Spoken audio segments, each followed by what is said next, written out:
this Monday, March 13th meeting of the Montpelier Planning Commission. First, we have to approve the agenda, and I'll take a motion to approve the agenda. So moved. Okay, motion by John. Do we have a second? You can do it. I'll second. Second from Brian. Okay. Those in favor of approving the agenda say aye. Aye. Aye. Aye.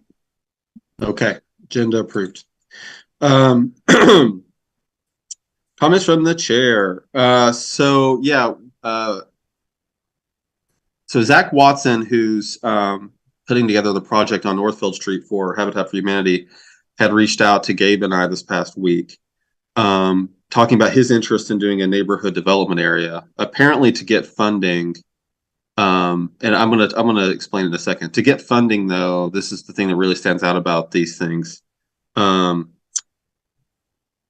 Developers sometimes need, especially like a habitat type project where they're looking for grants, they need to be in some kind of development area type thing to qualify, or it just really helps their applications. So what these are is like John just told me these existed for a few years. Before that, I was under the impression it had been around shorter than that. But a city or a developer can apply to have an area outside of a growth center be called a neighborhood development area. And this is through the state, and the benefits of that are cheaper Act 250 applications, I think some exemptions to land gains tax, just like general stuff that the state offers for saving money. But for a really big project that's in the like multi-millions, these fees can be in the millions. And so like these neighborhood development areas can actually save a ton of money. And like I said before, they can help people get access to funding. Montpelier does not have one. I'm gonna read Mike's mind and say that we were probably going to cover this when we got to the chapter on the land use plan or on land use for our city plan. But the reason I'm bringing it up is since an application process takes a while, we might want to get the ball rolling on an application process for identifying some neighborhood development areas, and maybe and you know, a lot of the technical sides, you know, Mike, you tell us like how you want to handle it. I'm assuming that one of the first things we'll have to do is, like, as a city, identify where we would like to put them. One place would be around the development that Habitat for Humanity is proposing around Northfield Street. That's a walkable place. We changed the zoning so that development could happen there. But there's probably going to be a couple other places, I would think, too. So I thought I'd bring that up, and then I'll hand it over to everybody else, Mike and everyone. I think John just sent us a link. You can easily pull up some background info on these things. Another thing I was going to ask everybody is, should we have someone come in and talk about this? My understanding is Josh, that works with you, Mike, has some background on this. Maybe that could be a person. But he's done one. It's not complicated. The reason why I looked at it this last week was because I wanted to make sure that, because we were assembling a new revision to our, another zoning amendment. So we'll talk about it later in the meeting, but I looked it up because I wanted to make sure that we identified any little details. If there was something that was going to be required in an application for an NDA, if we needed that in the zoning, we should make sure, as we're working on the zoning, that we've got that ready to go. Okay. So I was just trying to look ahead for that piece. And what I realized is we've got all the pieces we need to get approved for a number of these areas. the issue that comes up is really what we want to apply it to, because as John mentioned, it does apply to the growth center, and that is one of the districts we want to amend with Country Club Road. So Sabins Pasture is in our growth center, but the Country Club is not. We would not be able to put the Country Club Road parcel into the NDA. There are two ways of having an NDA. One is within a half a mile of the existing designated downtown, and the other one is it's got to be part of a growth center, and it can be both. Our property out there is too far away to get from the designated downtown to be included in option A, so it would have to be part of option B. And if we want to use any of those NDA special rules, maybe it doesn't make a difference for the Country Club Road property, but if it does, then we'll probably have to do the NDA after we've amended our growth center boundary. But do we know if, like, let's say we do 3 NDAs, one of them involves the country club. Would that be all in the same application, or would we do multiple applications? I think we'd probably want to try to do it with one. We could do it with more than one. I'd have to talk to somebody at the state probably to go through and find out what they would recommend. I haven't talked to anyone at the RPC, and I haven't talked to anyone at the state specifically about what might be the recommended path. I would think it'd probably be under one application, but maybe they'll tell me it doesn't matter. I do think there's language in it that does allow you to extend it beyond the half mile if it's consistent with the goals of 4302, and that there are natural constraints limiting development around, and it's a logical extension of our settlement pattern, and that it's adjacent to existing development. So may or may not be enough there for us to justify. Wait for the country club.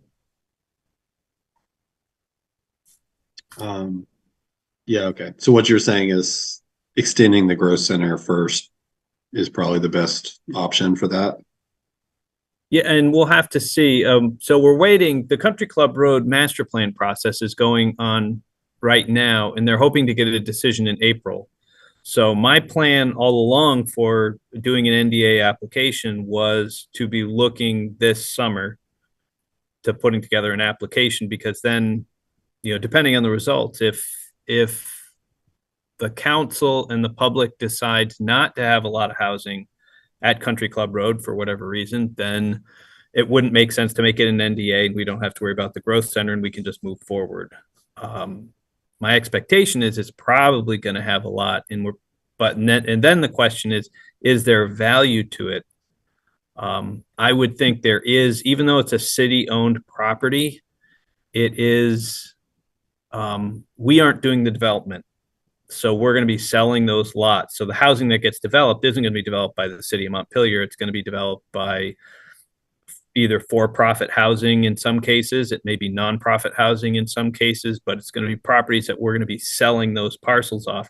And those Act 250 exemptions and cost savings would probably be something that those entities would be, appreciative of us getting that done. So my sense is the timing of this is going to probably be get the master plan done, do a growth center amendment, and then move into a NDA application, which I don't think will take long. I think they're fairly quick applications once you've got all of your pieces together. So that would be my sense on the timing of that. And I know that doesn't entirely work with Zach's schedule, but my understanding is that they're not going to get that project going until next year. So maybe if we do get our things done without too much delay, that maybe it would work for Habitat. Like if they need it, if they need us to have it done by next year, if we, you know, that seems possible that maybe we get our application in the fall. Does that sound reasonable to you, Mike? Like Yeah, the that would be NDA. my expectation. I mean, I think especially with Country Club Road, we're trying to, we want to be, trying to break ground by next spring. So if we're going to be doing that, we've got to get, as I mentioned in the past, I break things into three pieces. We got planning, preparation, and then implementation. Plan, prepare, implement. And we're in the planning part, and we're going to very quickly, at the end of hopefully May, sometime in May, that the council will make a final decision. May, June, we'll have a final decision on what the plan is. What are we going to do? And then we're going to move into the preparation pieces, which is going to be all of these. Are we doing TIF? Is project TIF an option? We'd love to see project TIF or a new TIF district an option. The growth center, NDAs, zoning changes, because that's all zoned rural. We're going to have to rezone that. And we're going to, the zoning changes I'll be talking about later are really, we'll have a conversation. And then when we have the information from the master plan, we're going to add that on. We're not going to have our public hearing on the zoning amendment until we've got those Country Club Road changes. And then, again, that's another set of things. And then do we need Act 250 permits? Do we need local permits? That's all in the preparation piece. So hopefully by next spring, we've got everything lined up. We're ready for any bond votes that we may need next town meeting day. So in 2024, we can move into construction, and that's our plan. So yeah, if he's waiting till next year, we should have all of those changes done because it's going to be front loaded with the Country Club Road project. Okay. Yeah, that sounds great. That sounds really great. I think staying on schedule obviously is the key there. Do you need anything from us about the NDAs? Like, do you think that it would make sense for the planning commission to take a stab at having some recommendations for city council on some areas to target with that? Or, I don't know. I think when we do and you mentioned it a couple minutes ago, the land use plan for the city plan, this is where these conversations come right up. And we should have the conversations of, what designations make sense in what area based on what our goals are. Sure.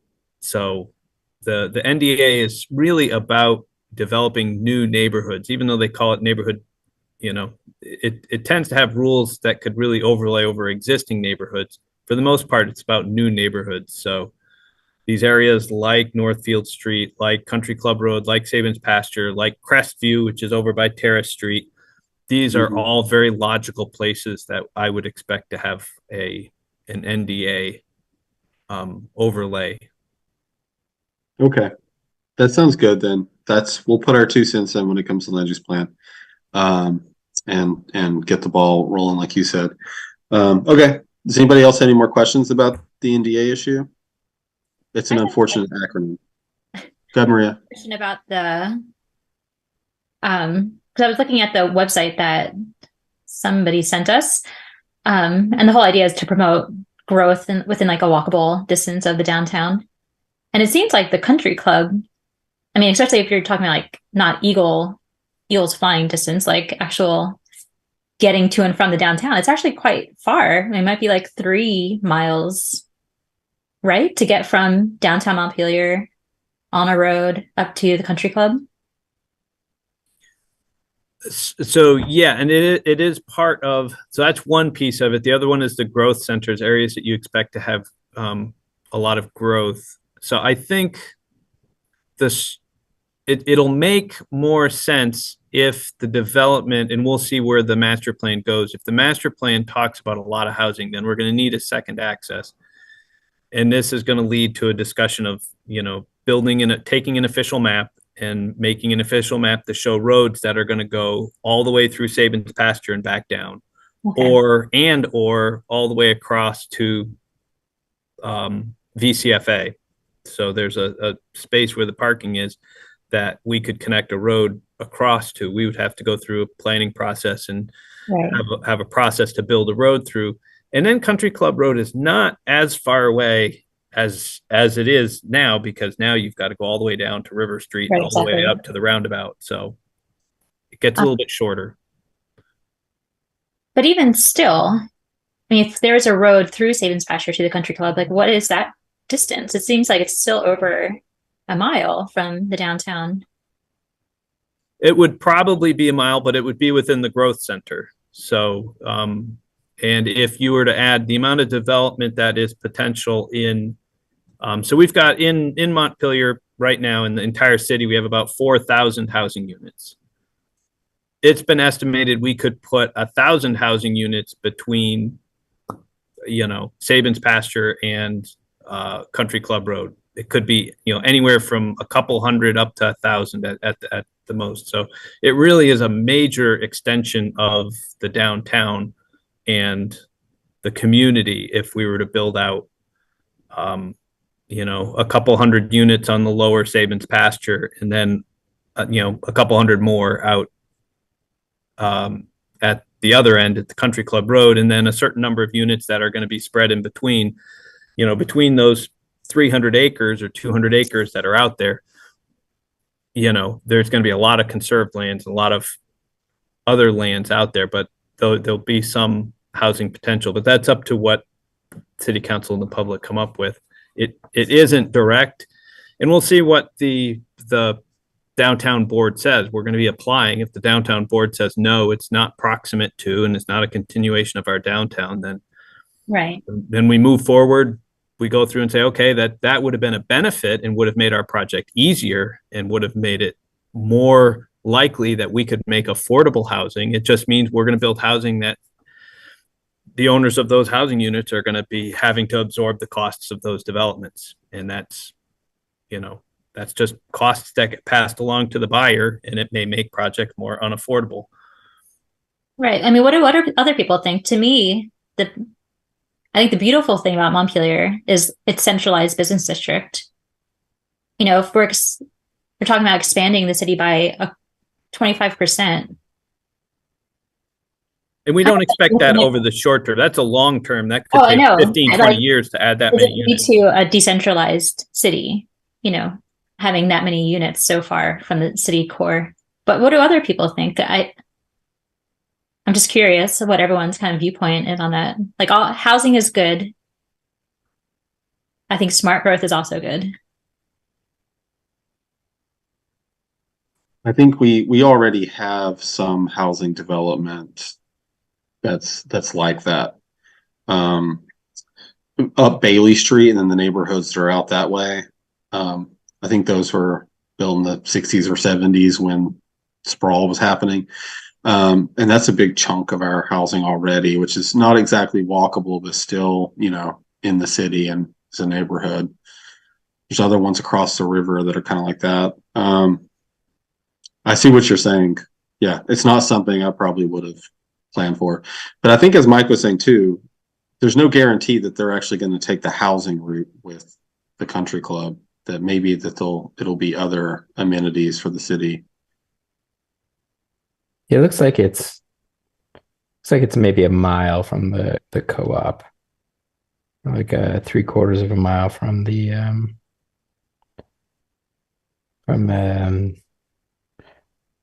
edge of our growth center. I mean, there's probably no perfect place to put housing in Montpelier. I don't know. I feel like if there's a housing crunch, we need more housing, or I think that's what everyone wants. That's part of our plan, is to have affordable housing. Have it be affordable. I mean, I'm not saying put it anywhere, but there's only a few places we could put new housing, from what I'm learning from you guys, from this board, this commission. So, I mean, I don't know. I'm not saying we build it no matter what. I'm just saying, like, I'd be willing to put it a little farther out if it's more units. Yeah, I mean, to me, it's better to put housing at the Elks Club than to put more housing in Calais or East Montpelier or like all the people who come to Montpelier for services. So I think of it that way. Yeah, as someone who lives a mile from downtown and can live without a car, no problem. I feel like my attitude has changed from when I lived in cities and considered like a quarter mile, was the gold standard, and and yeah, maybe people can walk half a mile, but look, a mile's not a huge deal. I think um AOT is going to be, I think, releasing a study fairly soon looking at mode and vehicle trips across Vermont using some interesting mobility data. And I think the like median walking trip for people traveling to work is about a mile in the state. So it doesn't seem, all the places where we can put housing, it seems reasonable. I might not have always, wouldn't have always thought that, especially, I guess the question mark being like, Sabin's pasture. If it was like a logical extension of like some gridded neighborhoods that you had some nice like walkable ways to get into town, seems like that would be a no-brainer, but you do have this large undeveloped piece. So yeah, I don't know. Just thinking out loud here. Well, yeah, this is all interesting, and I guess the country club stuff's gonna just like be changing, and we're gonna see. I don't even know how much role we're gonna have in it. But we should move on with the agenda. So we do have some stuff we want to get done. The next thing on the agenda was general business, and I think we have a member of the public on Zoom with us. So now's the time for anyone to comment on anything that's not on the agenda. And we have a visitor. The name on Zoom is Daniel Costin. So Daniel, if you have anything you'd like to bring up, this is your chance. I assume no one's there with you, Mike, in the room. Yeah, so thank you. I just wanted to check in on what you're doing. I live in the area close by where the Habitat for Humanity property is going to go, and I'm just kind of keeping track of what the status of that project is. So I don't have any other comment, but thank you for giving me the opportunity. Okay. Yeah, we're not doing anything directly. We did the zoning changes, and we were just discussing how that area would make sense for a neighborhood development area, which is something that we would do through the state to allow development to be cheaper. Other than that, we're not doing a lot, but I think as the planning commission, we see that area as an opportunity for housing growth, because it's like we were just talking about, it's a walkable neighborhood to the downtown, which is where we want to see housing happen. Yes, and I would agree. And yeah, the part that's unclear to some in the neighborhood is where the access to that property would be coming from. I don't know if that's been determined, but yeah. Yeah, we were told like how it might happen at the time, but we didn't make that change based on a single project, so we didn't learn a lot about it. Mike, do you even have an application about any changes to roads or anything? No, there's some conversation going on now. That's why there was supposed to be a public hearing tonight that Habitat was hosting. That was why I kept having people coming in that I had to keep checking on. But the meeting got postponed because they're addressing a couple issues with DPW before they can write their final report. And one of them is the steepness of the access road to the site, and the second is the intersection with Northfield Street. So those were two areas that needed to get some questions answered from DPW as to whether they were viable options or if they would need to go through and do some additional engineering to either move or adjust or come up with different intersection alignments or roads or whatever. So, but we don't have any of those answers. Okay, and that's not been rescheduled for a fixed date as Nope. of yet? Nope, Okay. not yet. Okay, all right. Well, thank you very much. Sure. Thanks Mike, for coming in. Mike, do we have any idea like where the road is going to come in? Because it doesn't front on Northfield Street, right? It does front on Northfield Street.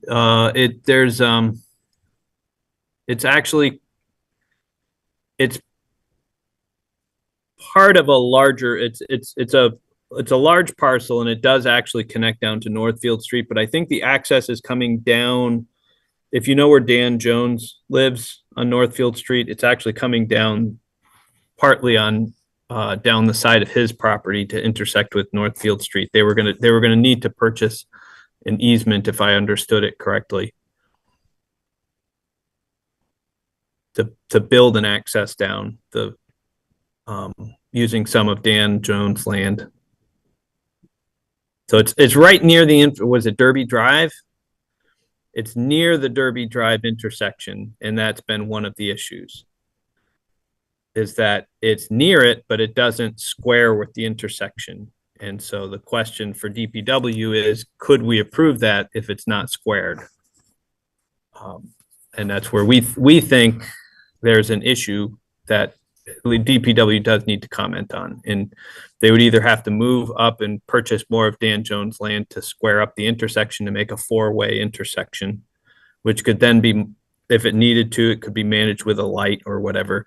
Otherwise, it would have to move farther downhill to maybe square up with something else farther down the hill to put enough space between the two intersections that we don't end up with a State Street, East State Street type alignment that are really difficult and are high hazard locations. So we'll see what the outcome is. I haven't been following the details of the Northfield project very specifically because it's mostly just in a planning step. Josh Jerome in my office has been managing the community development funds in that process. So it's still in the planning phase. Thank you. All righty. So moving on to the big stuff for tonight. We're going to continue our discussion of the CNU recommendations. There's notes that I encourage folks to pull up on the Google Drive from last time. A quick recap is that we seem to be in agreement to recommend to remove the density caps in the design review district, which is a direct response to the number one suggestion from CNU. We decided to not adopt design standards for additional residential units. In other words, not amend our design review regulations because they did not seem to need those changes, because Mike pointed out there were some factual misunderstandings in that section. And then for their suggestion 3, which was to clarify the process for incrementally adding residential units, we came up with our own way to incrementally add new units, which is to, outside the design review district, allow 4 units on each conforming building lot in the city. So those 2 big changes would work hand in hand, where we're allowing more housing inside and outside the design review district in different ways. And I kept notes for the rationale. I assume that, when we go to suggest this, Mike always does a memo up for city council. Mike, at this point, maybe you could just use our notes to do your thing. One question for the planning commission could be that we could write our own policy. Mike normally does like a technical type explanation. We could do a policy one to supplement that, which maybe is not a bad idea in this case, since we're expecting there might be some public pushback. So that's kind of where I'm thinking right now. But with that, I'm just going to hand it over. Like, is there anything more on this CNU letter that folks want to get at, or any more ideas out there that you want to kick around?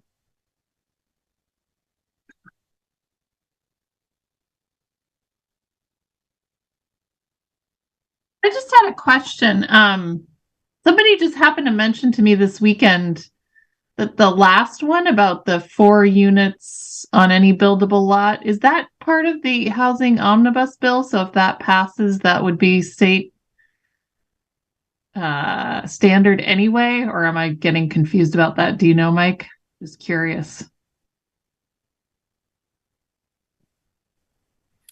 I think it depends on the language of the bill. One is to make up to 4 units permitted uses, which we already do. But you wouldn't be able to put in 4 units unless you have the correct amount of density. And I think we had a conversation in ours that maybe you'd be allowed to have 4 units regardless of what your density is, was one of our conversations. I don't know how it's worded in ours. So it would be slightly different than I think what the state is saying is just turn them into permitted uses. You can't have quadplexes as conditional uses. They would have to be permitted uses, but you'd still have to meet the density and the parking requirements. So if you don't have enough parking or you don't have enough density, then you can't do it. Oh, okay. All right. That's helpful. Mike, can you tell us a little bit about the parking? So inside that design review district, just going back through the notes, it talks about, we've updated some of that and they misread some of it, right? So there's some confusion about what they're talking about, but that if we had good design review over parking as an example, right, that would allow us to regulate in a different way. I know that most of the downtown, we've eliminated parking requirements. Does that cover all of that design review district, or is there part of that there's still parking requirements? There's quite a lot of it that still has parking requirements. The design review district extends out through most of what would be Western Gateway, goes up through National Life. So National Life is in design review, and they have parking requirements. Does our design review address any standards for parking? I mean, it's just the straight standards of whatever goes with the zoning area. Yeah, whatever goes with the zoning. I mean, is it possible to? I don't know what the appetite is for that, or are we just kicking over like a can of worms to talk about parking? It just seems like if we're gonna say all these other things, right, in terms of lifting density and everything else, that parking would be a key component of that. Yeah, I don't know off the top of my head how many projects have been limited by the amount of parking. I have, from time to time known of projects that can't go forward because they don't have enough density. I don't know very many projects that get stopped because of parking, at least not parking as a result of the zoning. There may be projects where for, financing reasons, they're kind of limited, that their banks won't loan to them because they don't have enough parking. Some larger multifamily.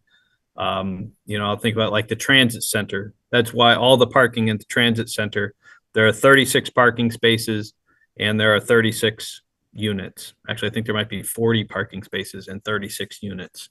And that was because their financing required them to have 1 parking space for every dwelling unit, even though they're literally over a transit center in the downtown.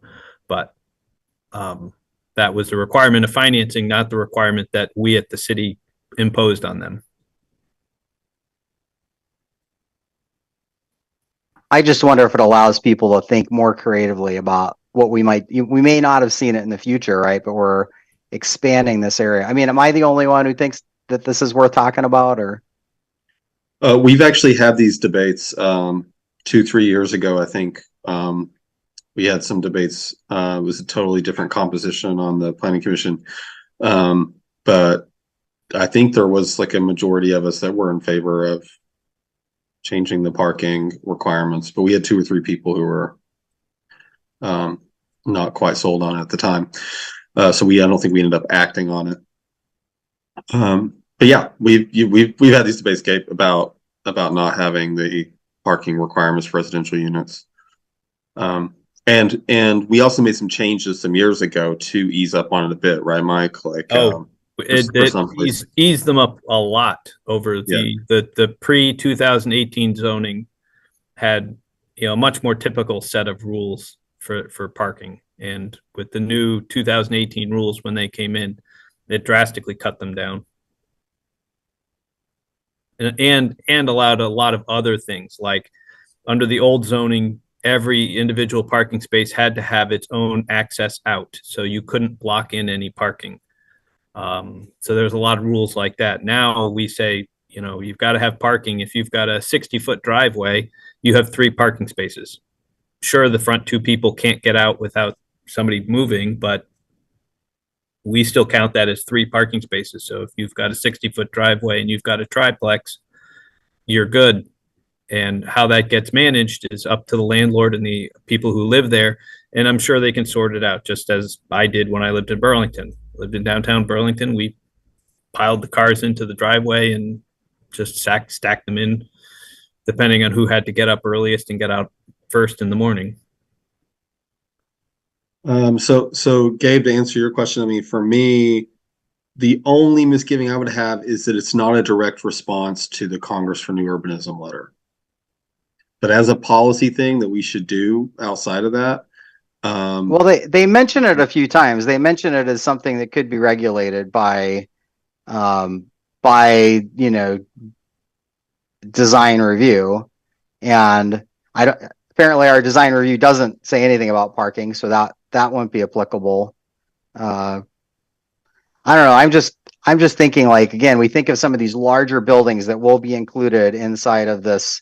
If this were to pass, the city council, right now, all of a sudden we've got some buildings that maybe can have, a 4-plex or 5 or whatever, because there's no density requirements, but they can't because they don't have the parking, but they're, on Bailey, or they're like right, they're walking distance to everything, right? But we're going to tie them all up because they only have a driveway where 2 cars could be parked. I just wonder about some of that. If we're going to lift this other stuff, doesn't it make sense that if the argument is, hey, we're not going to follow all of their recommendations because we feel like we like our design review process, but we do feel comfortable that it's good enough to lift density, does parking come up in that conversation? But anyway, I'll stop talking about it because it doesn't look like anybody else is that interested. So I think there's something there. It makes sense, or especially if we're thinking of it from like a design perspective. Like, are there things that we can include around,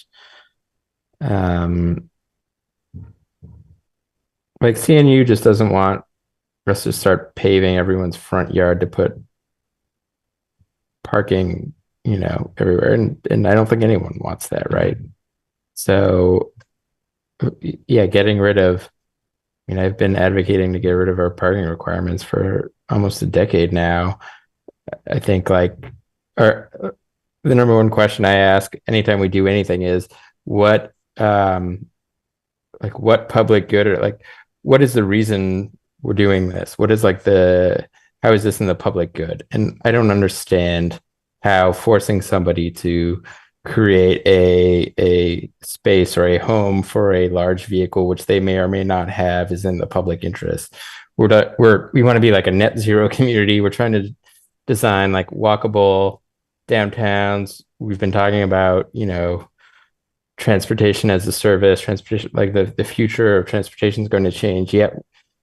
Yet we require anyone who wants to build anything to have a home for a car in addition to the home for the person, when we know at least 10 to 15% of households in the city don't have a car.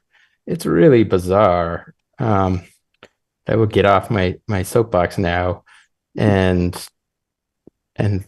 just say yes, I guess I am interested, and there probably is maybe a complementary design approach to that could address some of the CNU comments. I think now that Gabe mentioned the word parking, I searched the document. Parking is mentioned in the document kind of indirectly, but there might be enough of a hook there where I could feel honest about saying that a parking change is a response to what CNU's saying. So what do other folks think, and what would be a hypothetical parking change that we would want to do? I am all in on this conversation too, Gabe. I think you're just doing a good job of saying it. I didn't need to weigh in. I completely agree that if someone's building a building downtown, requiring them to use part of that to house cars is not creating the kind of community that is attractive or that even is historically accurate with the rest of downtown. Yes, I think I also agree about the parking requirements. So I will add, there is one, when we get to the outlining of the zoning changes, this came up completely separately. So within our waiver provisions, if you've got a commercial use, you can get a waiver for some of your parking requirements if you provide bicycle facilities. But that only extends to commercial development. And so there was a request that said, why shouldn't we? I mean, it's a waiver. You're not automatically getting it, but at least you should be allowed to ask, if you provide bicycle facilities, couldn't you get a waiver for residential developments as well? So that's one of the recommendations that is in there, is just to give some additional flexibility to the DRB to be able to go and say, yeah, you don't need all the parking requirements because you're located near transit, you're located near the bike path, you're providing bicycle facilities, you don't need to. I mean, could we do the same thing as that? I know we're talking about a broader application later, but just inside the design review district, could we say you can apply for a waiver, right? If you have adequate, and then it's case by case, right? Oh, you live, a block from the Capitol. Yes, you can have a waiver, right? So, well, this proposal would be for anywhere. And I also wanted to point out, we do have design requirements for parking and for parking lots. It's just not in the design review standards. It's in the parking standards. So you can't put parking lots in front. You can't put parking in front of the front face of the building. There's a number of rules that you do have to meet for parking lots and parking. It's just not into the design review. And the same with this waiver. It would not be in the design review district. Anyone could apply for the waiver. It just may not make sense if somebody's, way out in, out at the end of Terrace Street at the edge of, Middlesex. If they wanted to get a waiver for parking, you might be like, okay, I mean, you can apply, but you're going to have a little bit tougher argument because there's no transit out there. There's no bike paths out there. Maybe they award it, maybe they don't, based on what the requirement is. But still, there's only one parking space required for each car, for each dwelling unit. Does the parking location and stuff, does that only kick in with site plan or conditional use? No, we couched ours under general standards for that reason. So that way parking does apply. Parking standards do apply even for single family homes and duplexes. So it seems like that's like that in effect is a design standard that applies across the town, right? Yeah. Yep. And that's what I was trying to say, just not as clearly as you just put it there. We do have the design standards. It applies to all parking everywhere. It's just not in the design review per se. The DRC won't review it. There are no design review standards through the DRC committee that they would be reviewing. I mean, if we know that we're going to put it through later in the year and there'll be public debate along with all the rest of the changes, do we just hold off on it, knowing that we want to see this waiver process, but it's going to be for the whole city?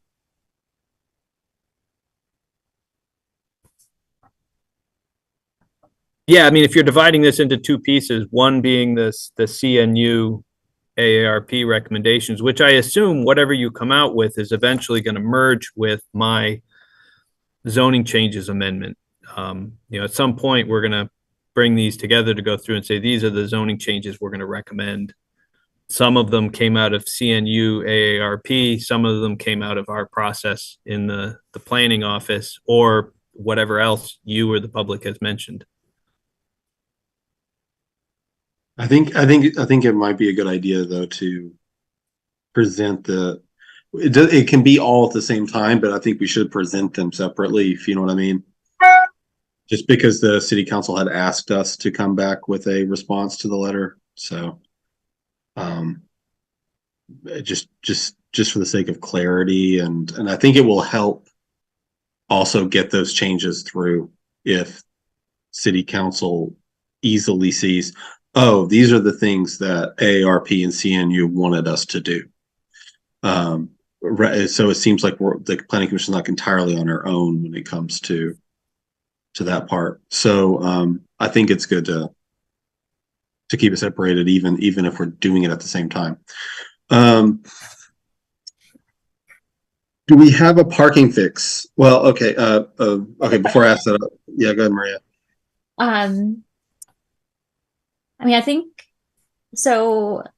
Going back to requiring the parking requirements even for single family homes. I don't understand.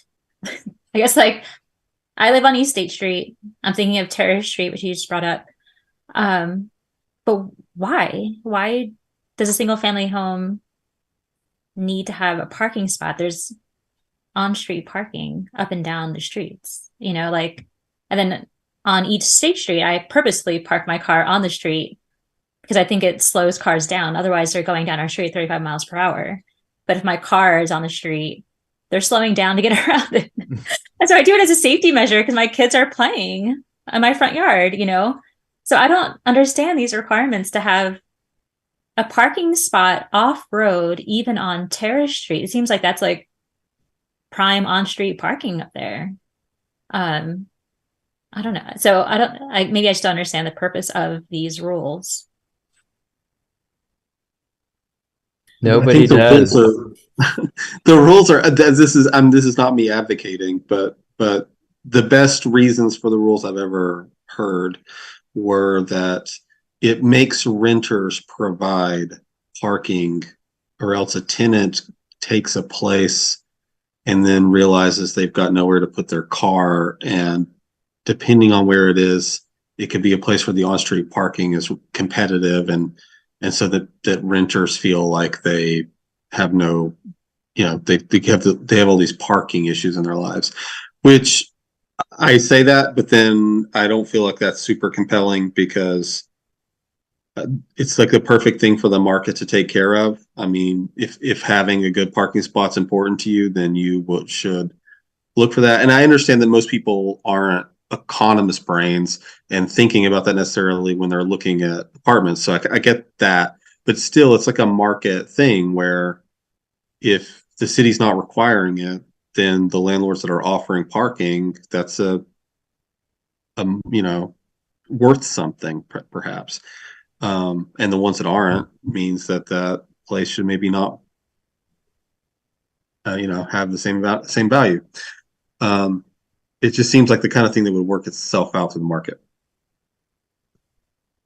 And I think there's this misconception, like they're like, well, people should have a place to park their car. And it's like, yeah, that makes some sense, but this doesn't create any additional parking. It just stops new housing from coming in. Like a parking requirement does not make more parking.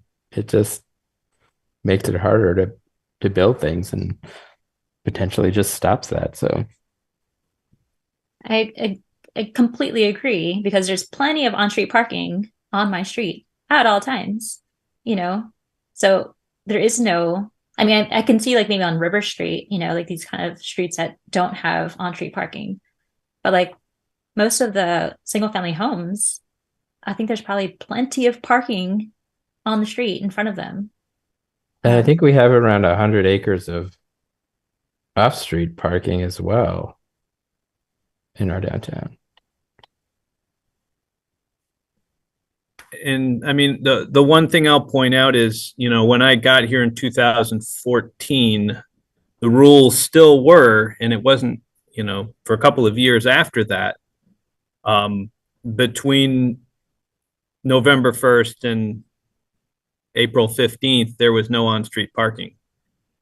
So you would have no place to park your car between those months. So that's one of the reasons you'd find a lot of these things. You have to have at least a parking space for one car.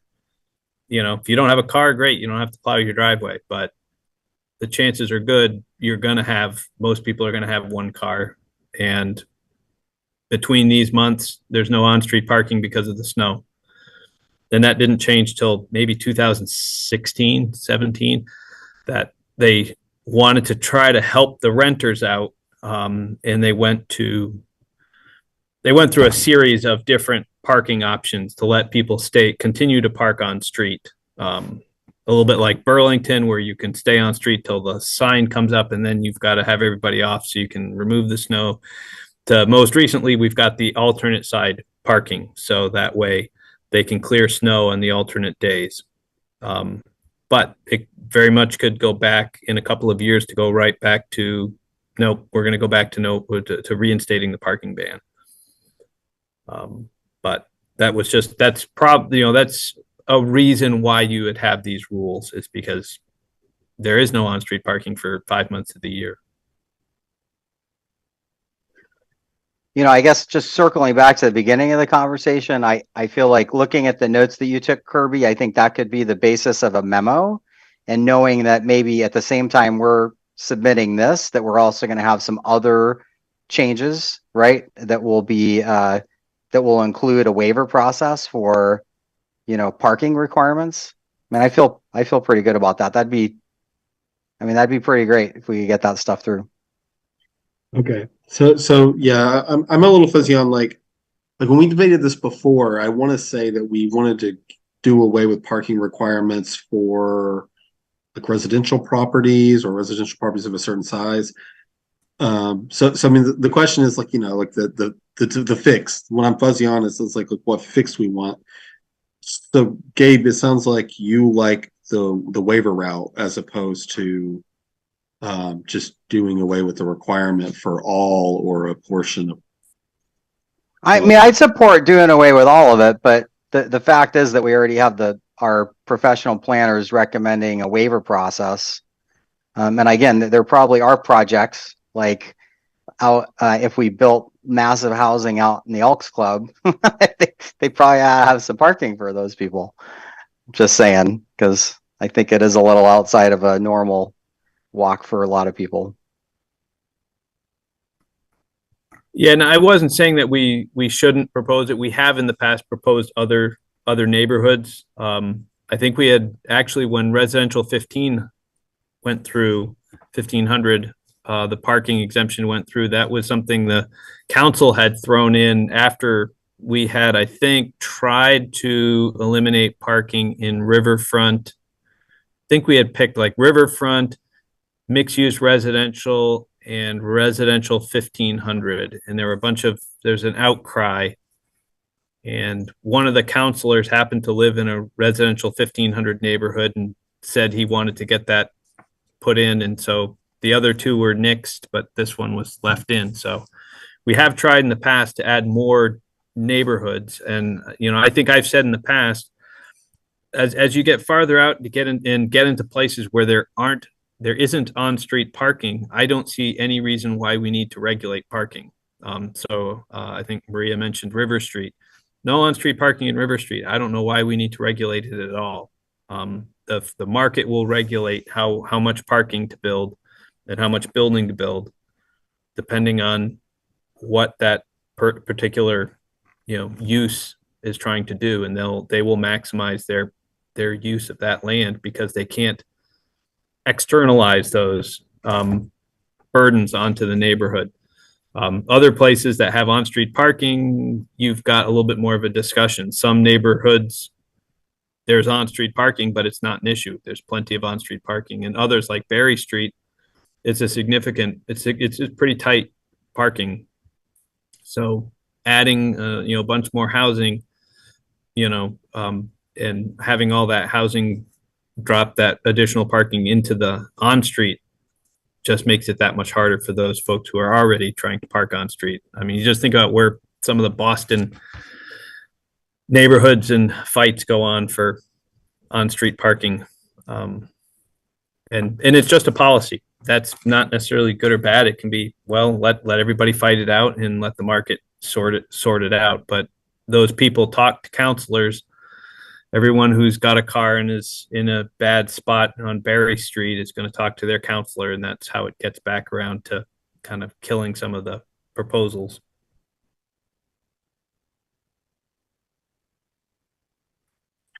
Okay, so sounds like our plan is when we take up the other zoning changes, we'll take up Mike's waiver suggestion. Is suggestion the right word, Mike? You'll be suggesting a waiver.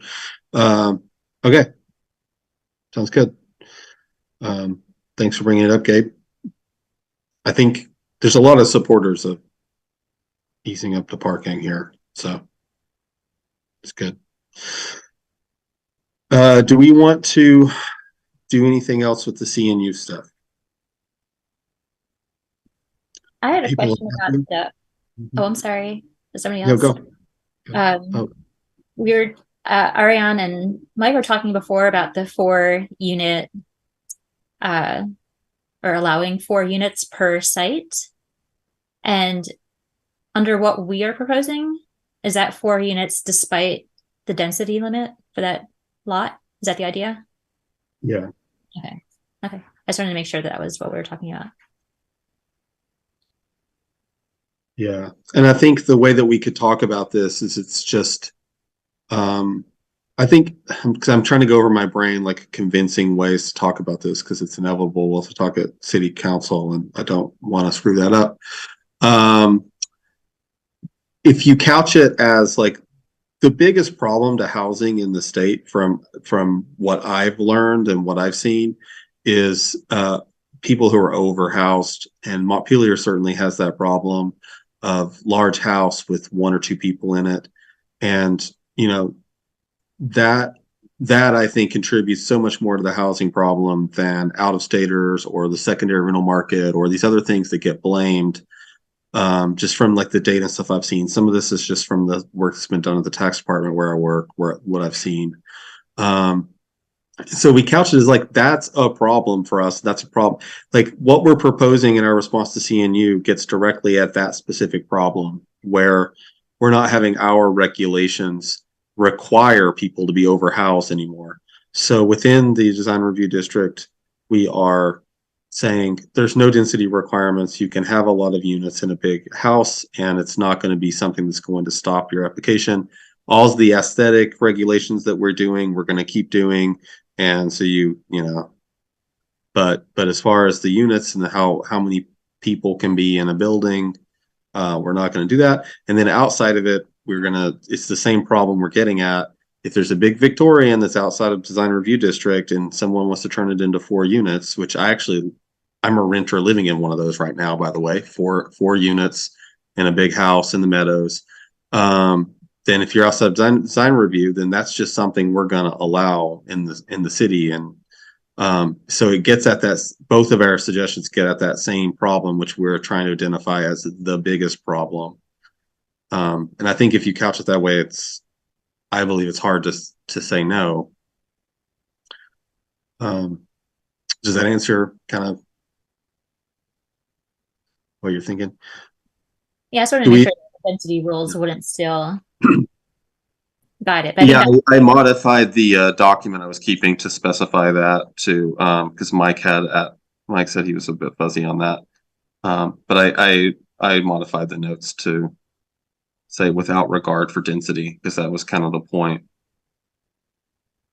We're still requiring it to be on a conforming lot, which I can see as being maybe you're non-conforming for some weird thing, and then we're going to say you can't have 4 units now, which when there's not going to possibly be a connection.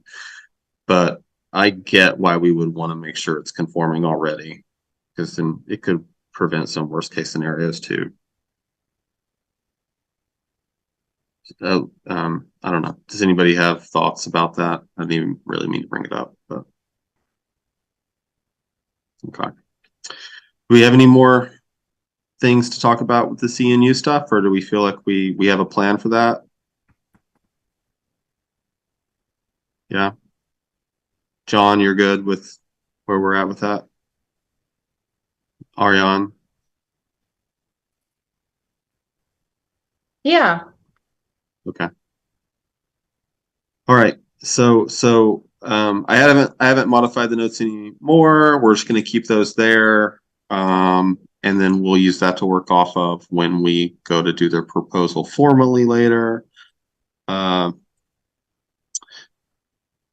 I'm going to move on the agenda, and the next thing was to review outline of zoning changes for new amendment, and that's a Mike thing. So tell us what that's about, Mike.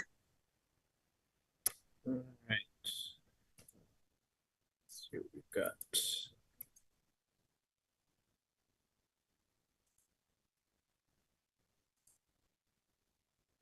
All right. So at this point, we're not going to go through all these. I was just going to kind of roll through them just to give an idea of what types of things we're looking at. So as we work through applications, we always highlight things that come in as either things we had questions on or things where we know are mistakes. And so we've just started to put together, we don't have a definition for top of bank. We've got a couple of riparian setbacks are measured from the top of bank, but we don't have a definition. So we need to add that in, and a couple of references that are wrong. We have a zoning district boundary that needs to be fixed because of a boundary line adjustment.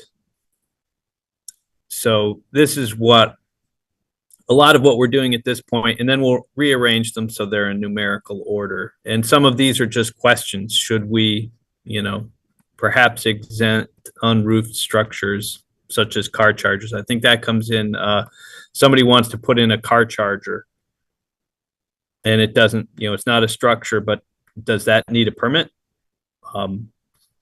Probably not, but we do kind of need to have something in the zoning that would give us the permission that says, no, that does not need a permit. So there are a couple of these types of questions that have come up from time to time that we'll go through.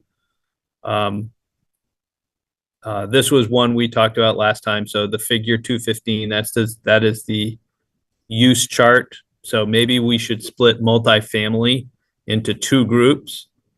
It's currently 5 or more as multifamily, but maybe we should have one as multifamily 5 to 14, and another one that's multifamily 15 or more. And then the smaller one could be a permitted use for most or all districts, while the large one can keep the same designations. So that goes to the fact that conditional use looks at only 3 things, municipal services, character of the area, and traffic. And so we already know municipal facilities is not an issue. The state is trying to get communities to stop using character of the area for some of these smaller multifamily. So if we did that, that would get more of them to be permitted uses and not conditional uses. And then the third is traffic, and traffic only applies to 75 or more new trips. Well, that's about 15 units creates 75 trips. So we're like, well, why would we put, an 8-unit multifamily through conditional use, all that extra time, all that extra money, all the extra stuff? We could split it up. So it's a proposal. And these are all things we'll go through each one of these. When we've got this all pulled together, we'll go through each one of these individually and make a decision as to whether or not we'll keep it on the list that will eventually get warned for public hearing. And then we can add in whatever else you guys have. And so you'll see the list, some stuff, it's a fairly decent sized list at this point. Most of these are, typos, mislabels. A couple of them are more significant. This is one that's up here to talk about street typologies. It's a requirement, doesn't really appear in our zoning. Maybe we should clear up the rules to talk about the street typologies.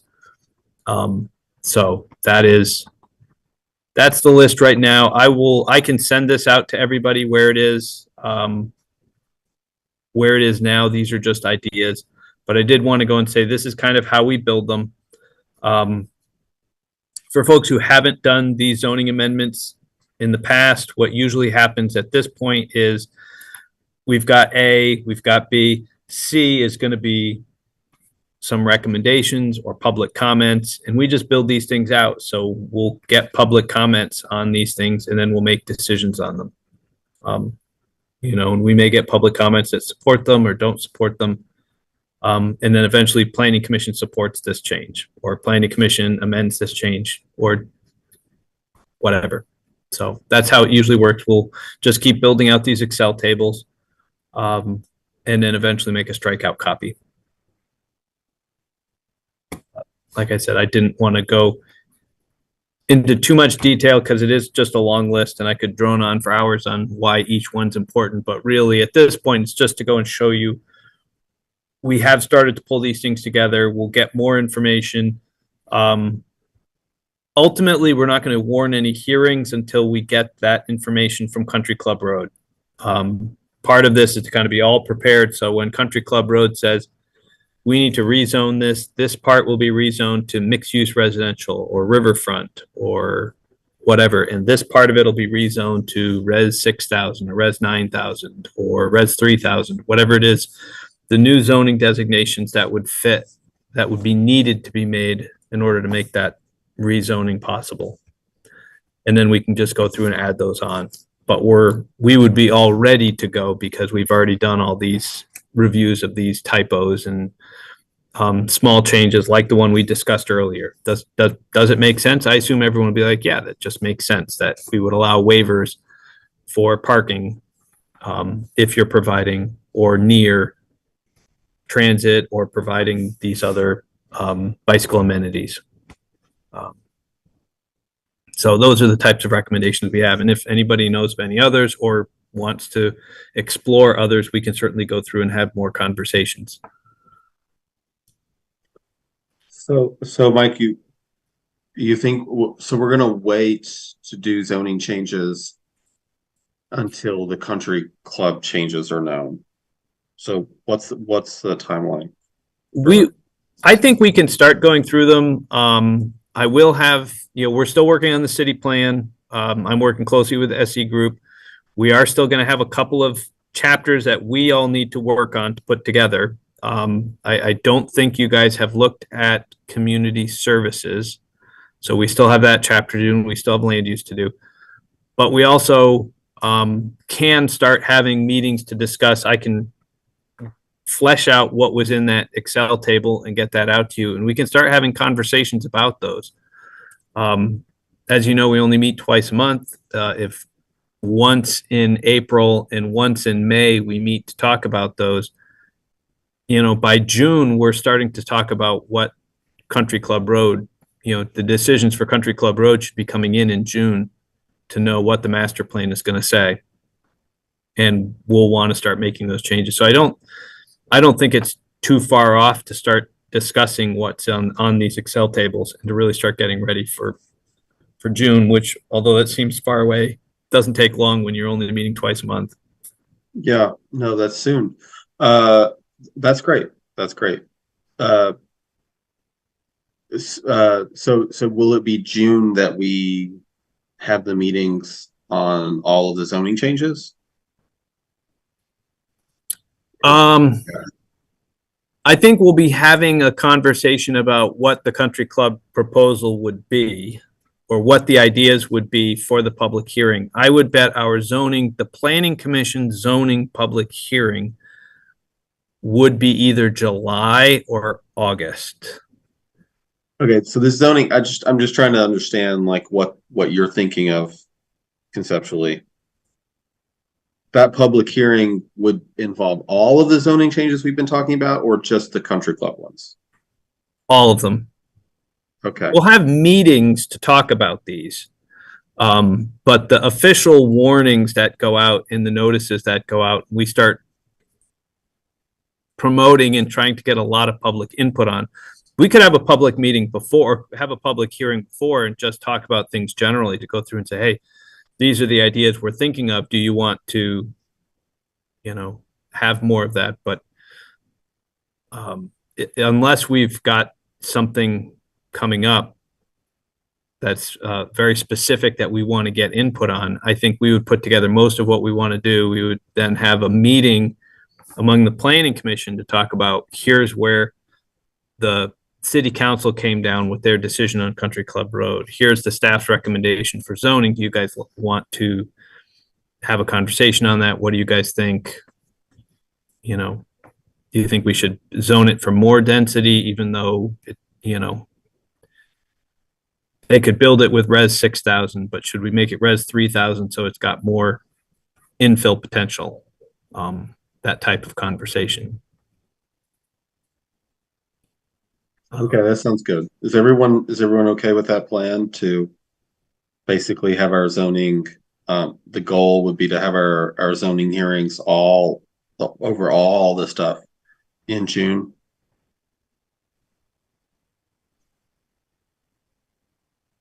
Yeah, I'm good with it. I don't know as much of input as there is into the Country Club Road project that I would feel like I wanted to monkey around with whatever came out of that process myself. But in terms of all the zoning changes, yeah, I think we could. It's probably going to take a few weeks based on what we did last time.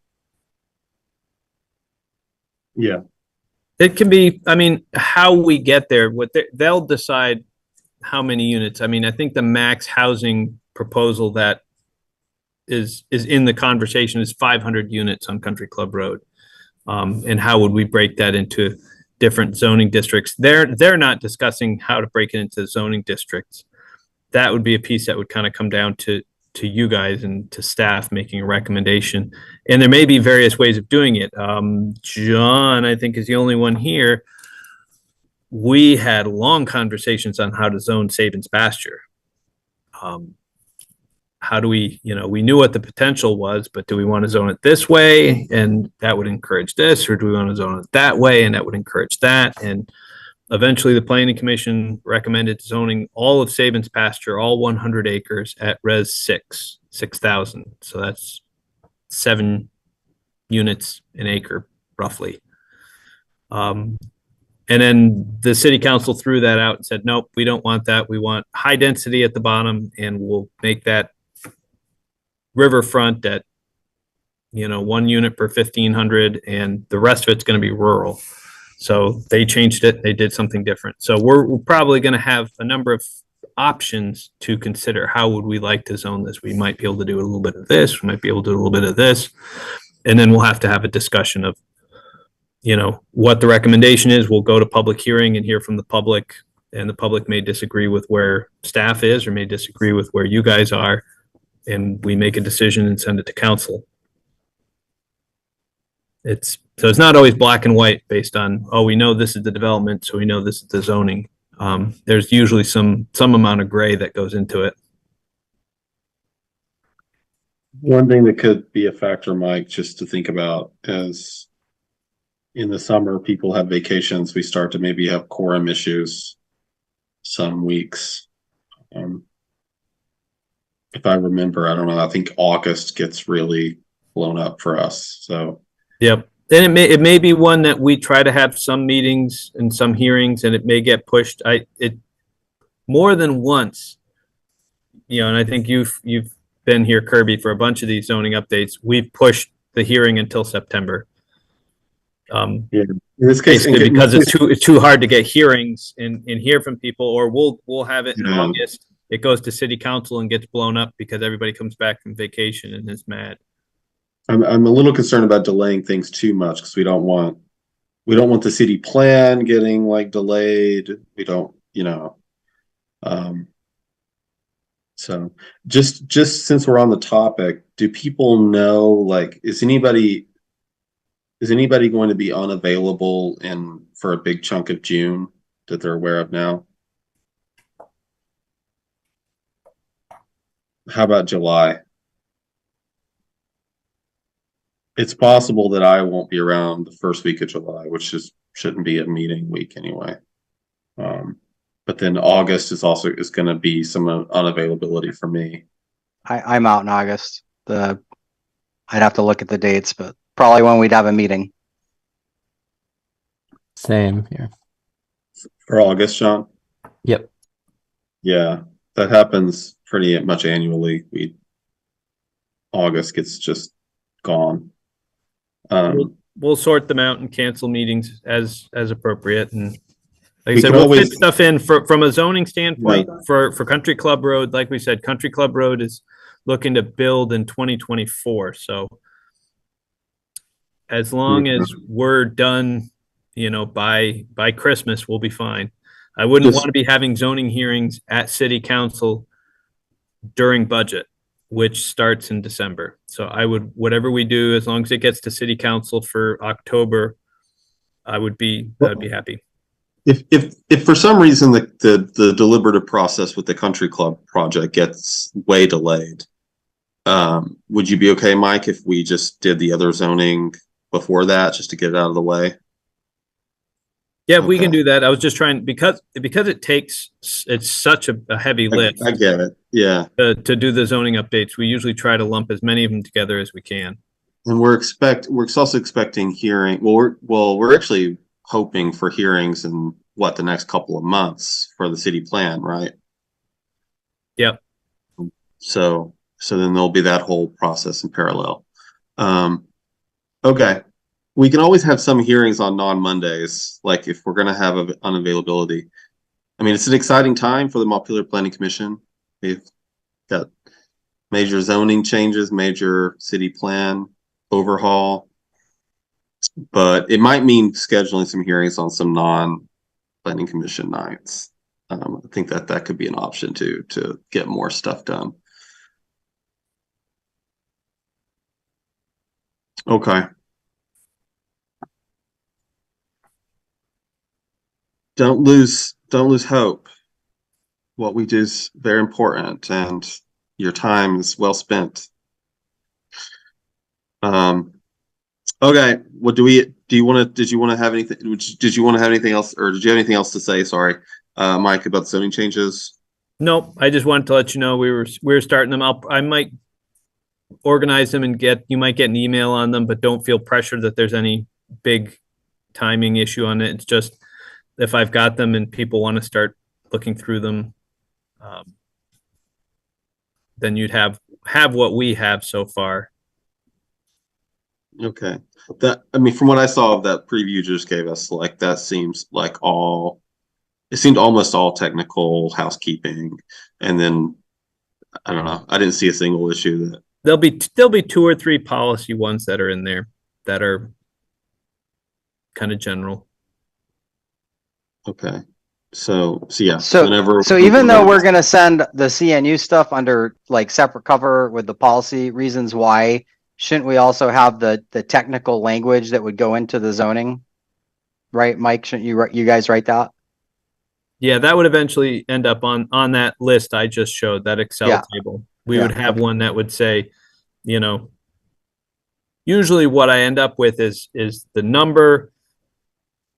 The next cell would have the very specific change of what is being proposed. And then the next cell is kind of an explanation of what it is. And some of them might go and say CNU AARP recommendation memo from PC. And it might refer back to that specific discussion that we just had previously. Okay, that sounds good.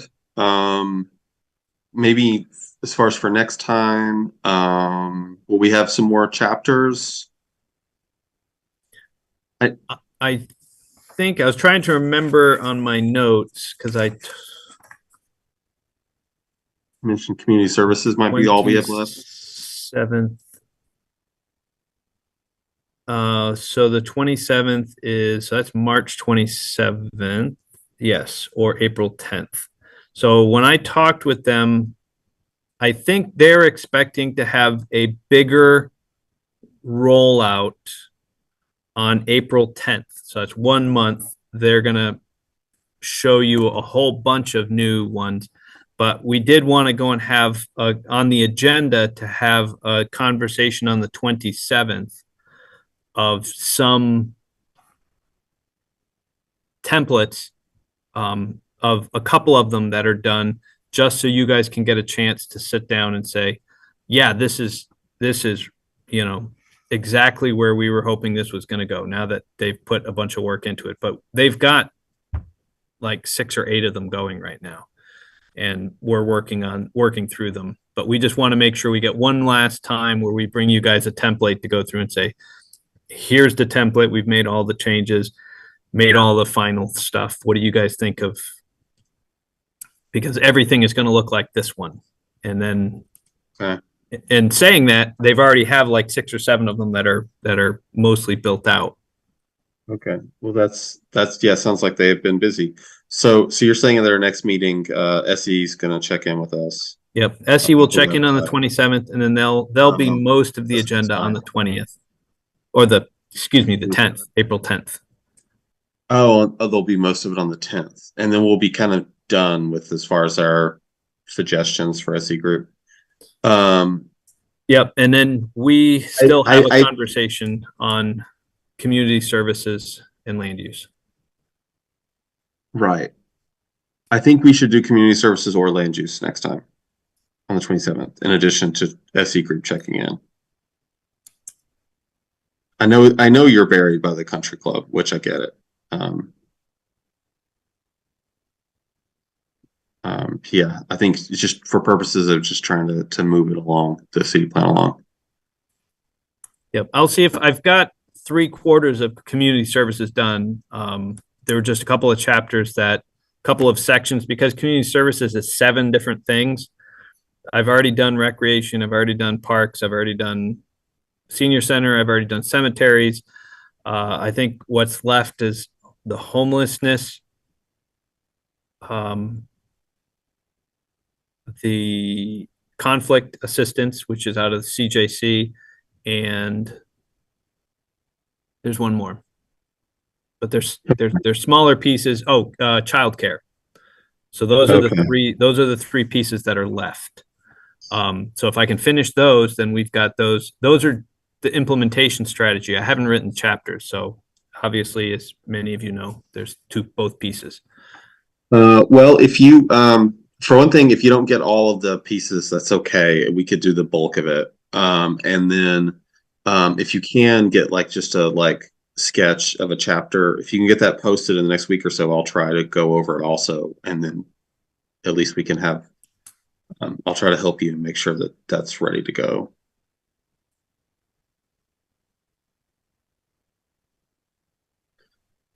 But if we can do that, we'll be in good shape. And then, so when we get done with SE group in late April meeting can hopefully be land use plan. And that's what planning commissioners, you should be thinking about the land use plan.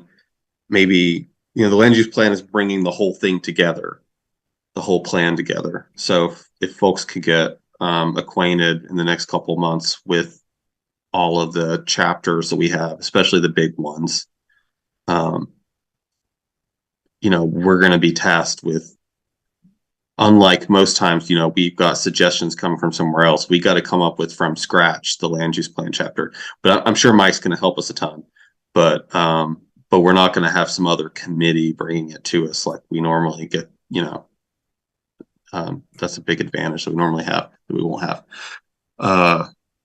But the overarching big land use plan ideas we're going to need to develop out. And so if people can start thinking about that and bring those ideas, I think, the things we tend to always say are probably going to be the things like walkable community, et cetera. But yeah, start thinking about that for late April. We had the solar shading issue too, which is going to be part of the zoning stuff. So we'll probably, whenever we have a meeting coming up that we do have some empty space on, we'll revisit the solar shading. Because if we want to add that to the zoning amendment, then we'll have to have that conversation of if it's going to get added on again or not. Yeah, and I'm assuming it will be. John put in a ton of work on that we need to revisit, and I don't think the city council, it didn't, I sent it to the city council when he did it last time, but it was I don't know. it was after they'd already received it. I don't know how much attention was paid to it. Anyway, solar shading issue is another zoning thing. So we actually we have like 4 categories of zoning things. Okay, so it sounds like we have a plan. Does everybody feel good? Did they follow that conversation about what to expect over the next couple months? If we don't have any questions, then we can move on to reviewing the minutes and adjourning. Go ahead, Maria. I was just wondering if there's might be a chance to meet in person in the next 2 or 3 months. It'd be nice to actually meet everybody. And I'm not sure if the commission's always been remote, but it would be nice just to have like before we move into like public hearings, just to kind of meet fellow commissioners. That's a good idea. What do other people think? I think that's a good idea. Yeah, I think it's a good idea. Mike looks lonely. He needs more people there. Do we want to try to target a week right now? March 27th, April 10th. April 10th might be a tricky one because we all will want to have our computers up because SE Group is going to be going through all the websites and all the changes. And so if you're here, you'd be looking at the screen, which isn't the end of the world, but it's certainly probably a lot easier to be looking at your computer screen that night. But any of the other nights I think would work. It's a good point. I've gotten used to doing a bunch of stuff on my computer during the meeting, which I didn't used to bring a computer to meetings. So I'll be less productive when I'm there in person, but that's okay. I'll figure something out. Do you guys want to say next time then? The 27th? Yeah, let's do it. SC Group's going to check in with us. And what was the other thing you said we're going to do? We're going to hopefully look at the facilities. Yep. It'll either be community services. I mean. Yep. Community services. Yeah. All right. Optional, obviously, but we're gonna try to see people in the flesh next time. All this social pressure all of a sudden, you know. Gonna drag Aaron out. No, I'm happy to come. I'll be there. I'll be there.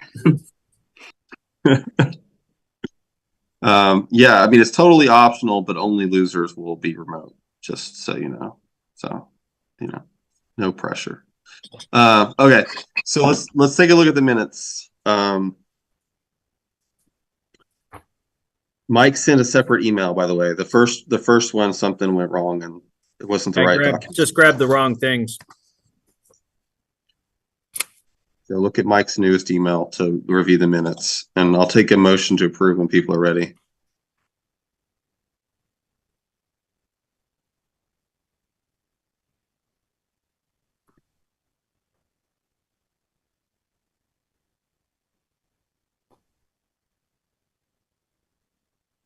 I would note for December 12th that it's Peter Kellman with a K.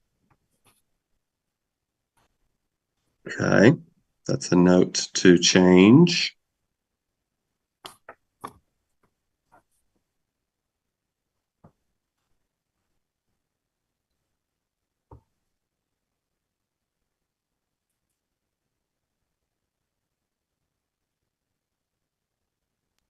It's a bit of an aside, but I strongly approve the use of the verbiage beef up standards in the January 9th minutes. Is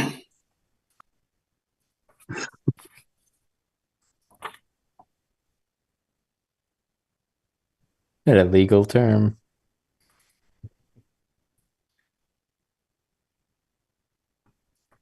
I think it's just professional.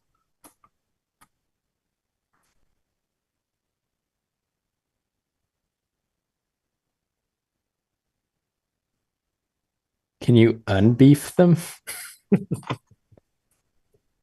Lean, right? Streamline. That's a DB thing.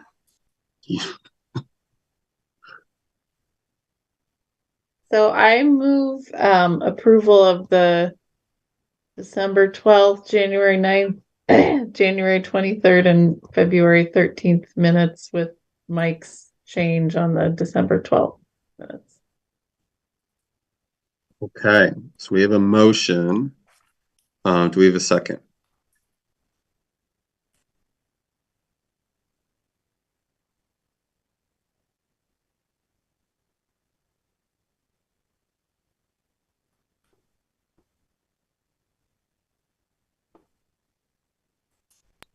I second. Second from Gabe. Does anyone need more time? Well, what is there still an agenda? Am I looking at the right? Is the 12th still an agenda, or is that minutes? I'm sorry, maybe I'm looking at the wrong. Is this at 5:26 p.m. that you sent this, Mike? Yeah, the December one's an agenda, right? That's what Yeah, yeah, yeah. Good call, Brian. Oh, did I still send another? Yeah, the yeah. You're just December keeping 12th. us honest, Mike. Yeah, we got 2:13, 1:23, and 1:09 minutes. Let me see what I've got here now.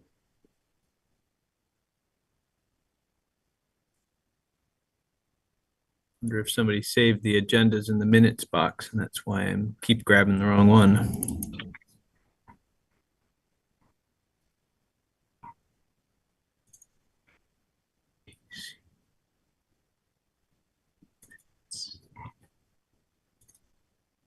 You said the December one. Yeah, December 12th.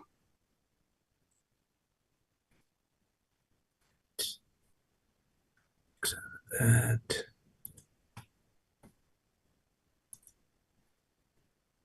Copy.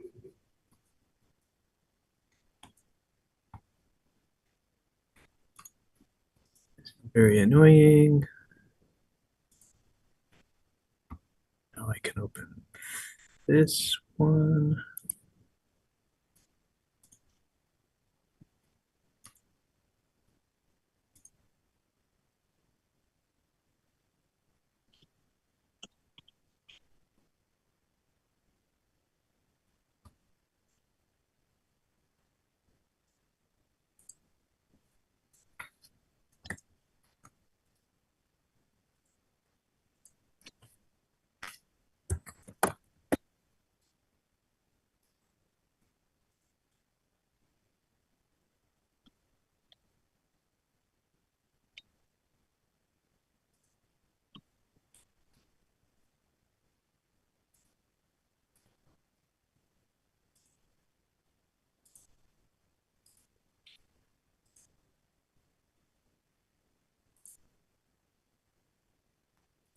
All right, we've tried to send that to you again.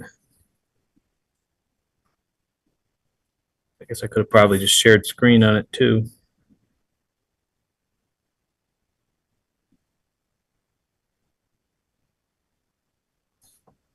People Anybody want. receive it?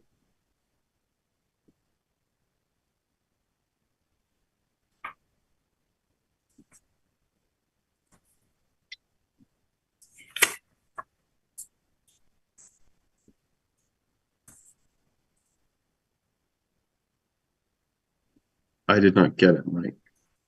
Nope. All right, let me. Yeah, just share the screen.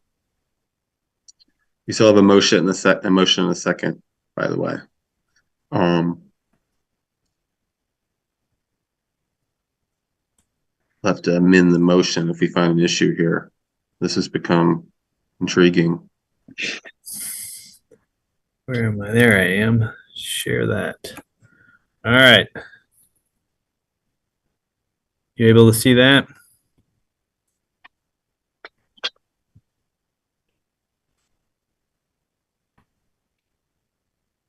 There was my Peter Hellman.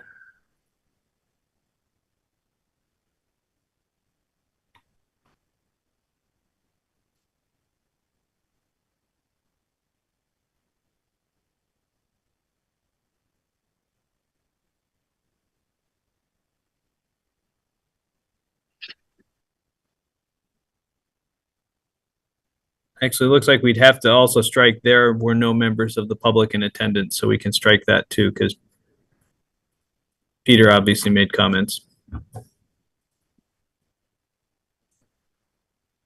Ariane, would you like to amend your motion? Yes, I will.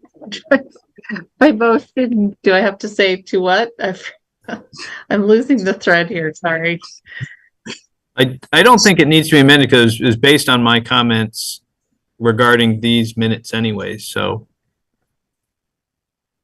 Okay, I mean, yeah, her specific wording was to do whatever Mike said. So we're gonna so everyone understands the motion is to strike the sentence there were no members of the public in attendance and to correct Peter Kelman's name in the December 12 minutes. So that's our motion. We had a second from Gabe. Those in favor of approving the minutes with those changes, say aye. Aye. Aye. Aye. Aye. Okay. Opposed? Okay. Minutes done. Thank you. And do we have a motion to adjourn? Slightly early.